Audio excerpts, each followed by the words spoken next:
À l'occasion du centenaire de la Révolution russe d'octobre 1917, la BDIC présente une superbe exposition sur son site parisien des Invalides. Au fil des différentes salles, vous découvrirez des documents passionnants conservés dans les locaux de cette énorme bibliothèque installée à l'Université de Nanterre. Comment se sont déroulés les événements de février 1917 à mars 1918 ? Les explications d'Alain Blum, l'un des 4 commissaires de l'exposition. Le principe, c'est d'abord de montrer à quel point en février, lorsqu'éclatent ces manifestations, il y a énormément de possibles qui sont devant la population. On ne sait pas vers quoi ça va, vers une assemblée constituante élue démocratiquement au suffrage universel, vers un retour du tsarisme, rien n'est clair.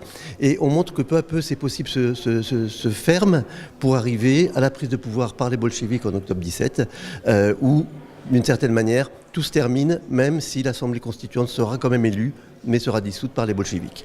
Mais derrière ça, il y a le contexte aussi général qui est essentiel, le contexte de la guerre.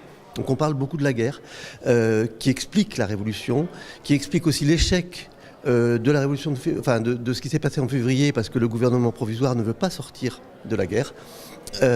Et qui va conduire à force d'échecs justement à la prise de pouvoir par les bolcheviks qui eux vont reconstituer une armée qui elle s'engagera dans la guerre civile. Donc c'est le deuxième aspect, c'est la guerre. Le troisième aspect, c'est penser que la révolution n'est pas simplement à Pétrograd, Saint-Pétersbourg ou à Moscou, mais la révolution fait éclater le territoire de l'Empire.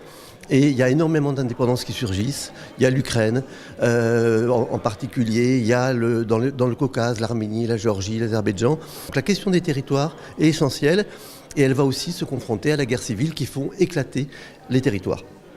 Ensuite, derrière tout ça, on a voulu montrer pourquoi il y a toutes ces œuvres en France. C'est parce qu'il y avait beaucoup de témoins qui racontaient, qui a envoyé des documents en France, et la Révolution a eu des impacts directs sur la France.